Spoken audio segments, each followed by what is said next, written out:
This is the story of how Heath Ledger created the Joker, which is to say, the story of how almost everyone thought he would fail.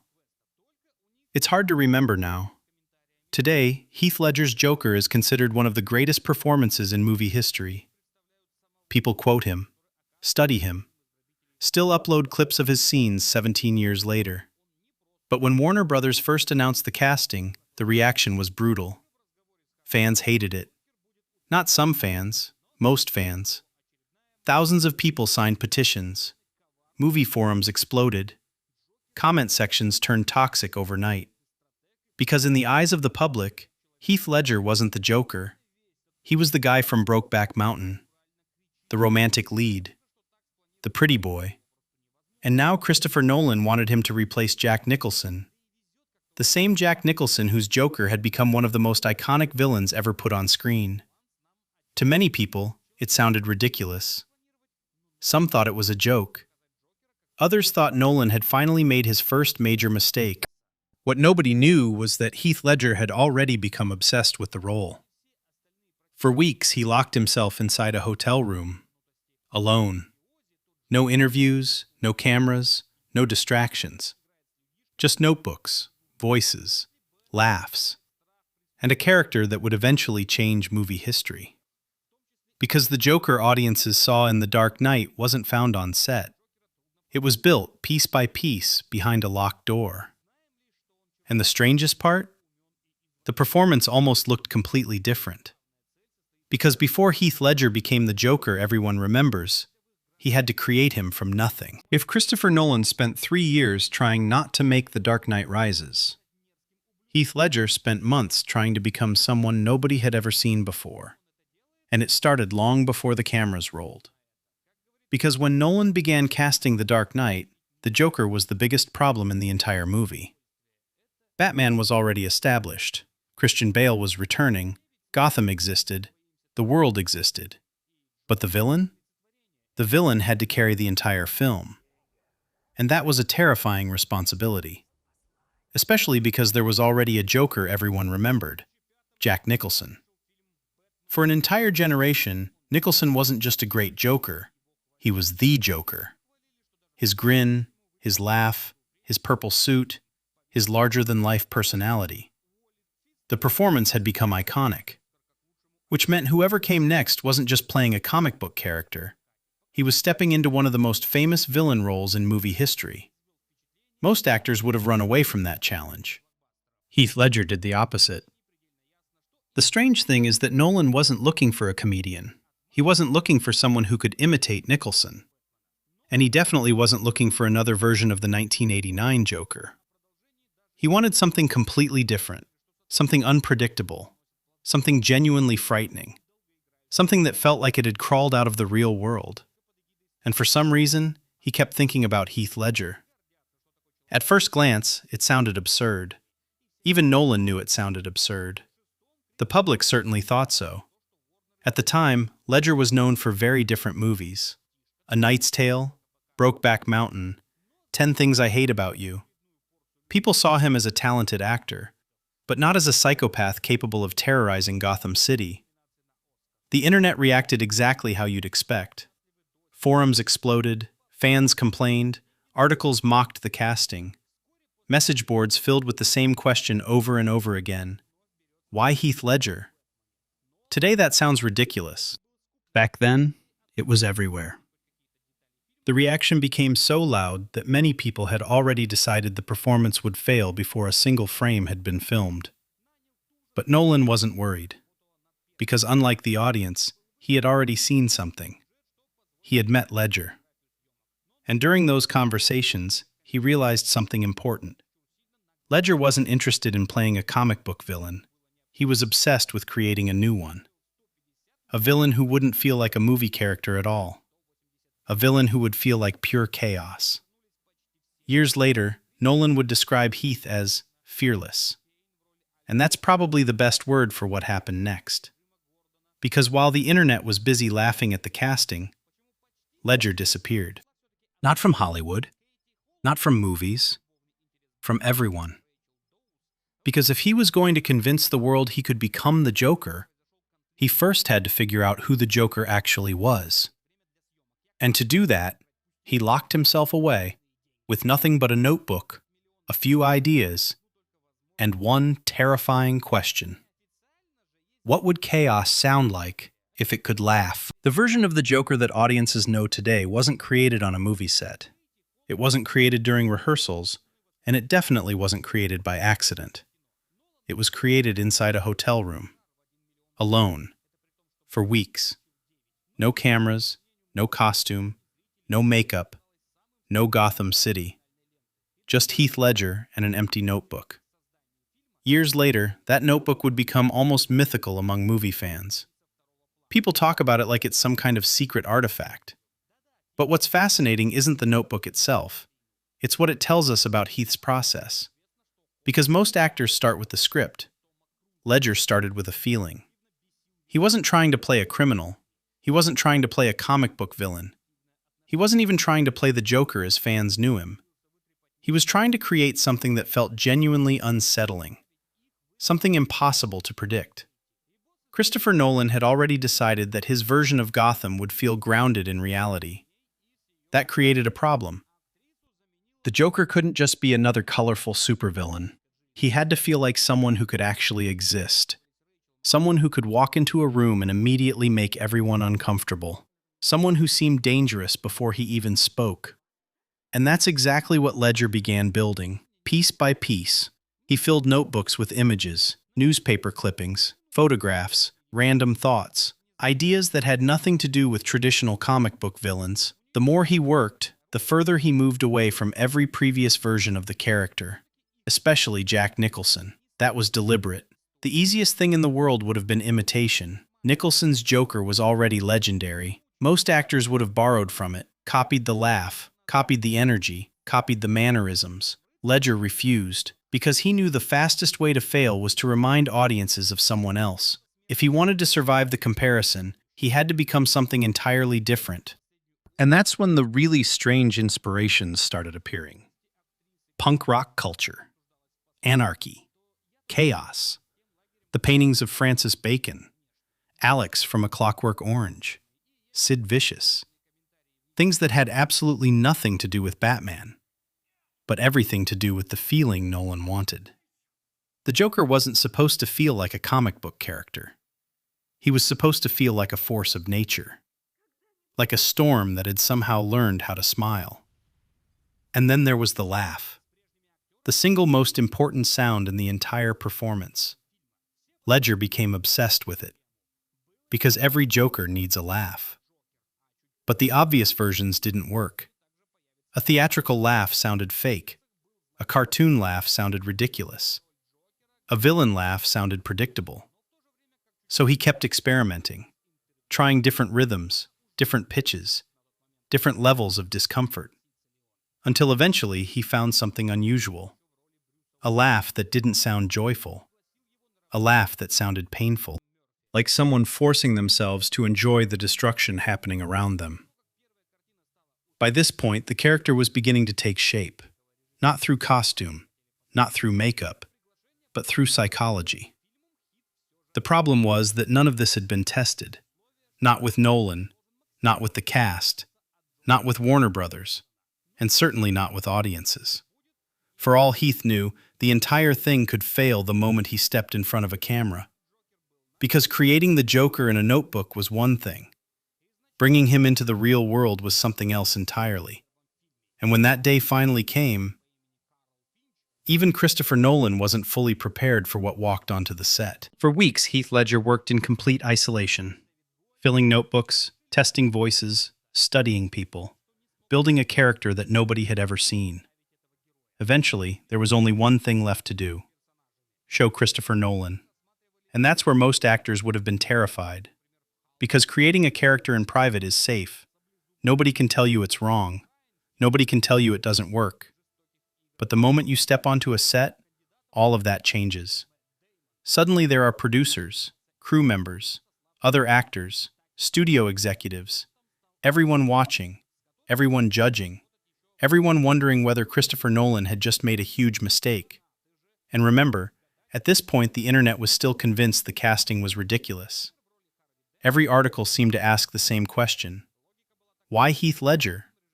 The pressure was enormous, not just because he was playing the Joker, because he was replacing a legend. And if audiences rejected him, everyone would know immediately. Then came the first screen test, and something strange happened. People stopped talking. The man standing in front of them didn't look like Heath Ledger anymore. He moved differently. He stood differently. Even the way he looked at people felt wrong, uncomfortable, like he was studying them, trying to figure out exactly what would make them nervous. Years later, many people who worked on the film described the same feeling. They knew Heath. They had met Heath. But when the Joker appeared, it felt like somebody else had walked into the room. That's when Nolan knew the risk had been worth taking, because the character wasn't built around special effects, or costumes, or makeup. It was built around behavior.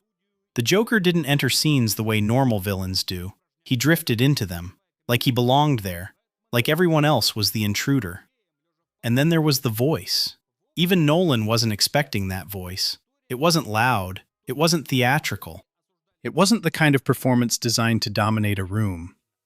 It was calm, almost conversational, which somehow made it even more disturbing. Because the Joker never sounded like a man trying to scare people. He sounded like a man who genuinely didn't care whether they were scared or not. That confidence changed everything. Most villains want power. Most villains want control. Most villains want respect. The Joker wanted attention for exactly one reason: to see what happened next. And once Heath found that rhythm, the entire character suddenly clicked into place. But the most fascinating part wasn't what he added. It was what he removed. The original scripts contained moments that felt more traditional, more like a comic book movie, more like a standard villain. As filming continued, many of those instincts disappeared. Because Heath kept pushing the character towards something stranger, something harder to define. A criminal who didn't care about money. A terrorist who didn't care about politics. A villain who didn't even seem interested in winning. The Joker wasn't chasing an objective. He was conducting an experiment. And everyone in Gotham was part of it. That idea became the foundation of the entire movie. The reason the bank robbery works. The reason the interrogation scene works. The reason audiences still quote the character today.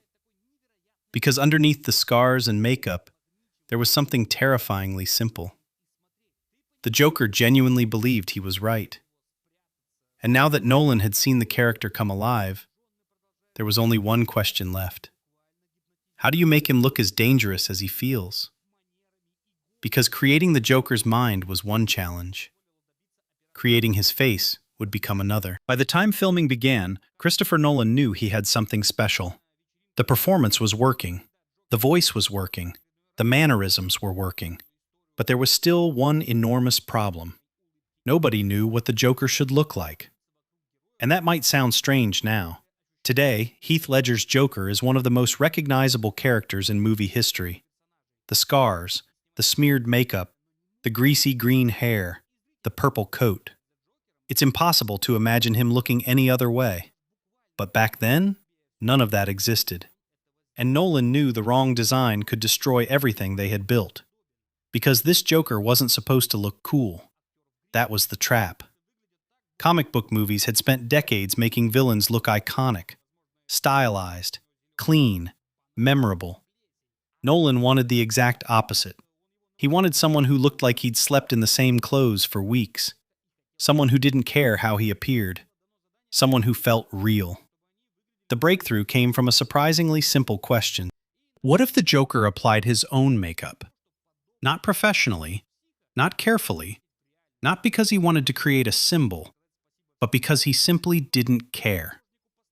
That idea changed everything. Suddenly the makeup wasn't perfect. It wasn't symmetrical. It wasn't designed.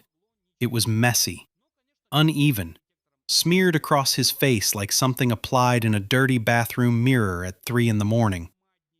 The white paint cracked. The black circles around the eyes bled downward. The red smile stretched awkwardly across his cheeks. Nothing looked polished, which is exactly why it worked. Because for the first time, the Joker felt less like a comic book character and more like a real person. A dangerous person. One who existed somewhere beyond the edges of normal society. Then came the scars. And those scars solved another problem Nolan had been wrestling with. The Joker's smile. In the comics, it's exaggerated, almost cartoonish. That works on a page. It doesn't work in a grounded crime thriller. So instead of giving him a permanent grin, they gave him something worse. A wound. A smile created through violence.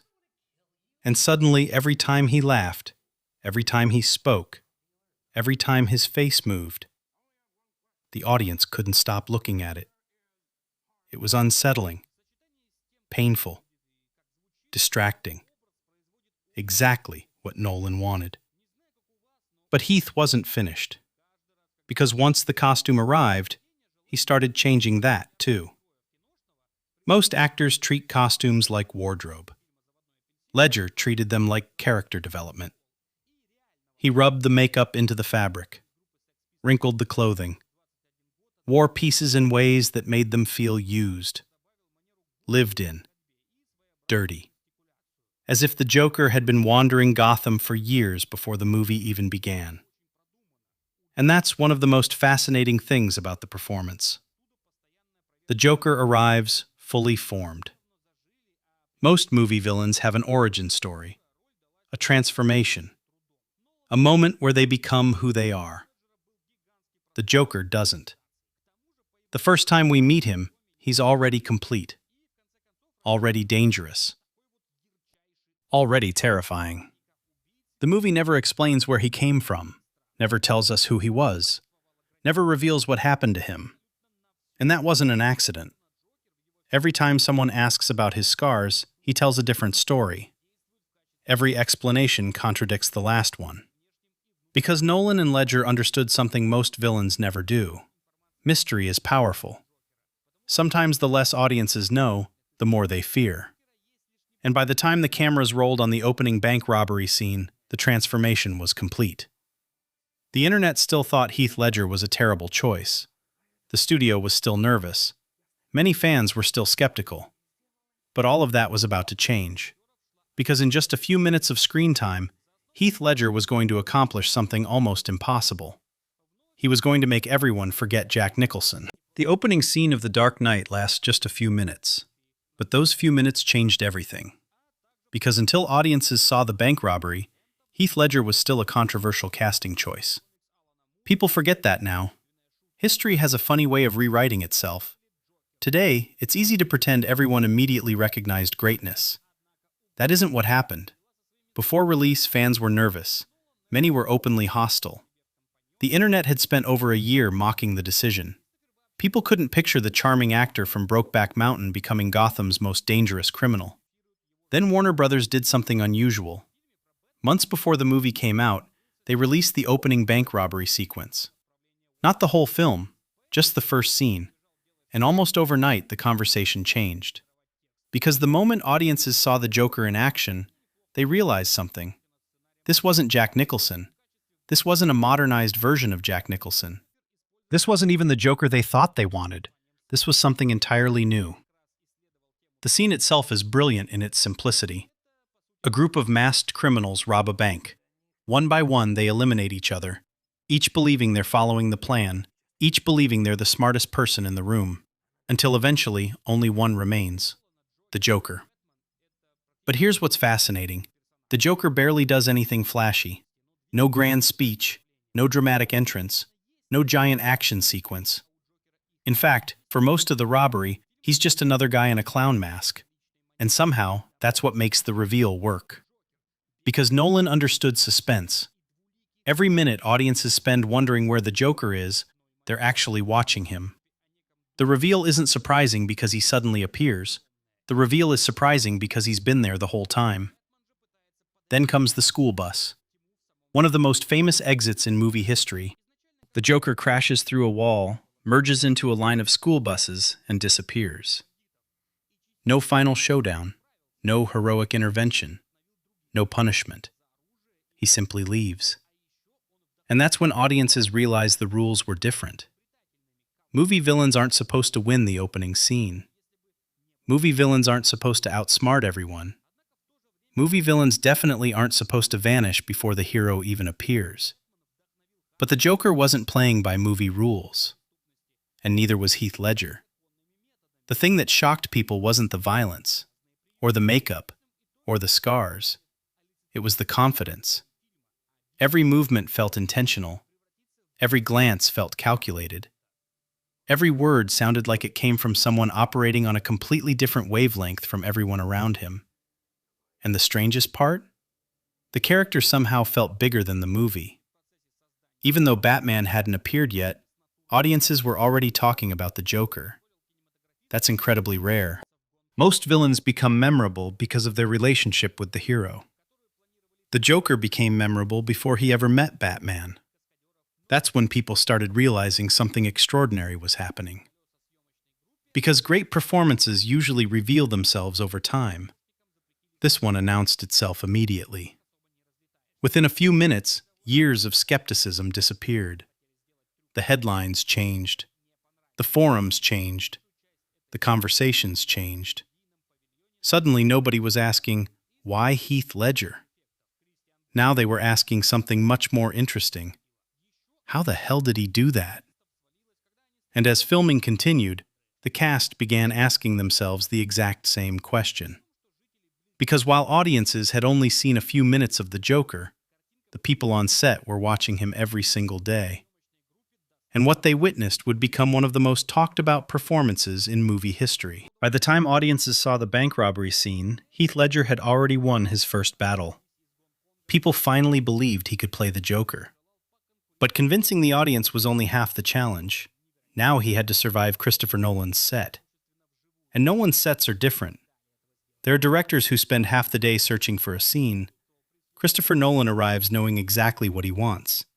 The camera positions, the blocking, the pacing, the rhythm. Most of the movie already exists inside his head before filming even begins.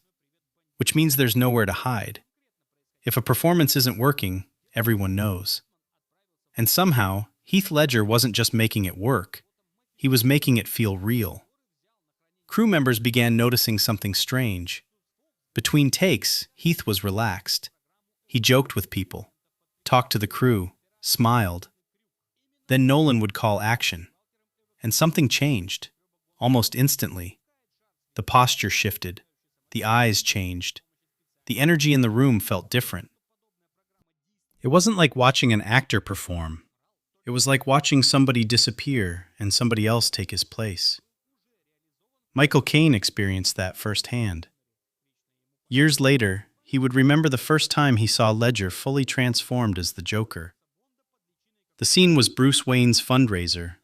The Joker crashes the party. Everyone in the room is supposed to react with fear. Normally, that's acting. This time it wasn't. According to Caine, when Ledger walked through the door, he was genuinely stunned. For a moment, he forgot his lines. Not because he wasn't prepared, because the entrance was genuinely unsettling. And he wasn't the only one. Again and again, cast members described the same feeling. Gary Oldman, Aaron Eckhart, Maggie Gyllenhaal. They all talked about the unpredictability. The Joker never felt safe, never felt comfortable, never felt controllable. And that's because Heath had built the character around one simple idea. The Joker wasn't reacting to the world was reacting to him. Every room he entered immediately became his room. Every conversation became his conversation. Every scene became his scene. Which is exactly why one of the most famous moments in the movie happened completely by accident. The hospital explosion. Today it's one of the most iconic villain exits ever filmed. The Joker walks away. The detonator doesn't work. He presses it again. Nothing. He looks confused. Hits it once more. Then the entire building explodes behind him. Audiences assume it was scripted. It wasn't. Part of the demolition malfunctioned. Something went wrong. Most actors would have stopped. Most productions would have cut. Most directors would have reset the scene. Heath stayed in character, without hesitation, without panic, without breaking the illusion for a single second. He simply reacted exactly the way the Joker would react. Annoyed, curious, almost amused. And when Nolan saw the footage, he kept it. Because the mistake felt more authentic than the original plan. In fact, that's what made the entire performance so powerful. It never felt performed. The Joker felt alive.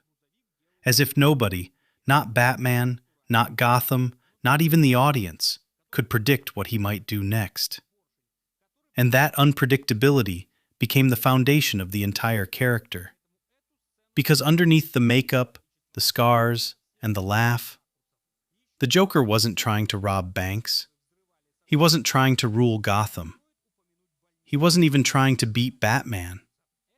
He was trying to prove something. And the deeper the movie went, the more dangerous that idea became. The reason the Joker worked wasn't the makeup. It wasn't the scars. It wasn't even the performance. It was the idea. Most villains want something. Money, power, revenge. The Joker wanted proof. Proof that everyone is just one bad day away from becoming like him. That's why his real target was never Batman. It was Gotham. Every crime, every explosion, every death, every speech, they were all part of the same experiment.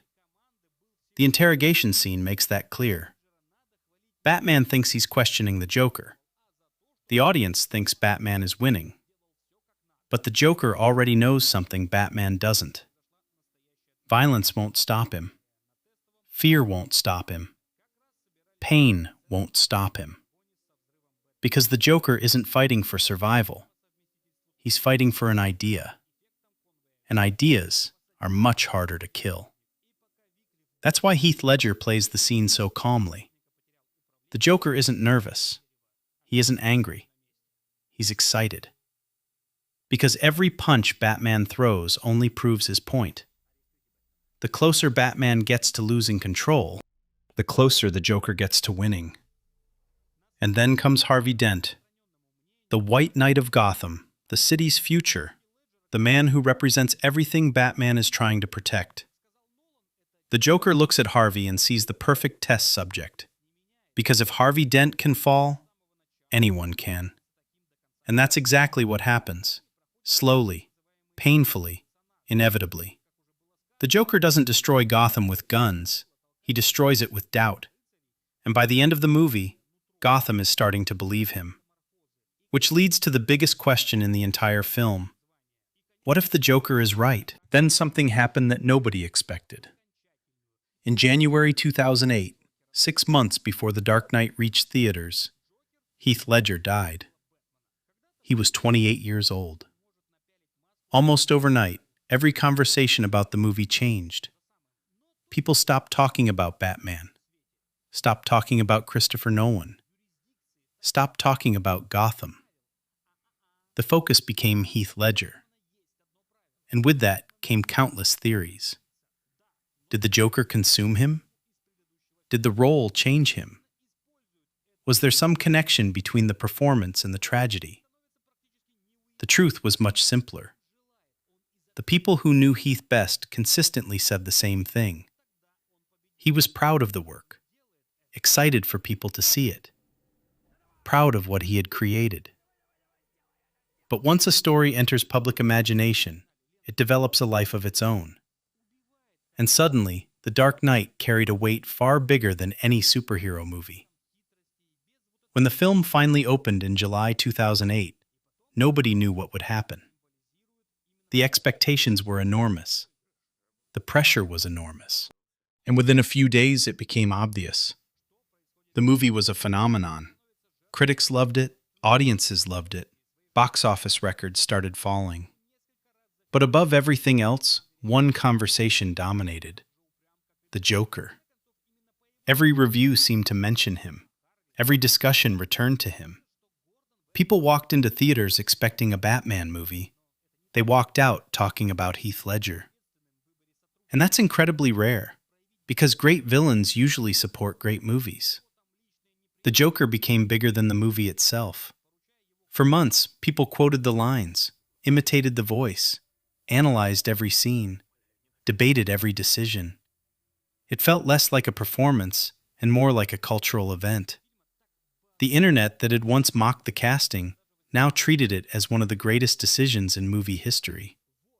Christopher Nolan had been right. Everyone else had been wrong. And then came the Oscars. And in many ways, that was the moment the story became bigger than The Dark Knight itself. For decades, superhero movies had struggled to be taken seriously. Audiences loved them, studios loved them, but awards voters often treated them as entertainment rather than cinema. The Dark Knight changed that conversation. Not because it was a comic book movie, because it was simply impossible to ignore.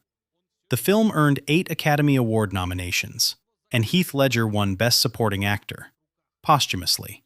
It was one of the most emotional moments in Oscar history, but what made the award special wasn't sympathy. It wasn't tragedy. It was recognition. Recognition that audiences, critics, and filmmakers had all arrived at the same conclusion. They had witnessed something extraordinary. A performance that transcended its genre. A villain that transcended his movie. And that's where most stories would end. The actor wins the award, the movie becomes a classic. Fade to black. But that's not what happened. Because Hollywood immediately tried to repeat it. Studios spent years searching for the next Joker, the next unforgettable villain, the next performance that could dominate popular culture. Again and again, they copied the surface, the scars, the chaos, the unpredictability, the dark monologues, the unsettling laughter. But most of them missed the real reason the character worked. The Joker wasn't memorable because he was crazy. He was memorable because he made sense.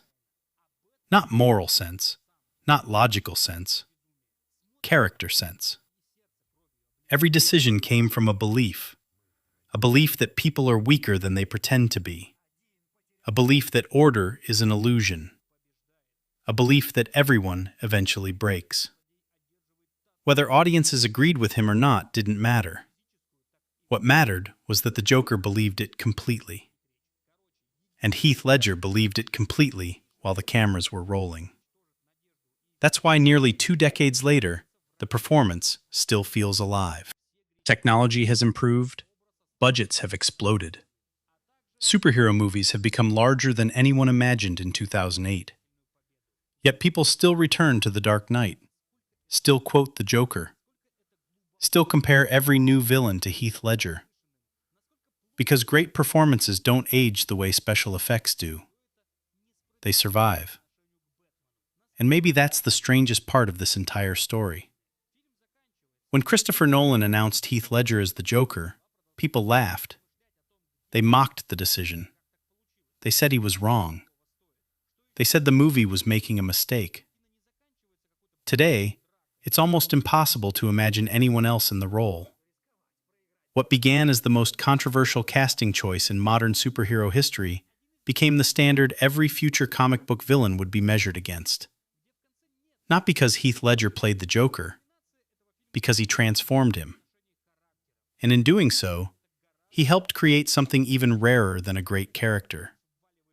A performance that became timeless. The kind audiences discover, rediscover, and debate for decades. The kind that outlives trends, outlives genres, outlives expectations. And years later, that may be Heath Ledger's greatest achievement of all. Not that he played the greatest comic book villain ever put on screen, but that he made people forget they were watching a comic book movie in the first place.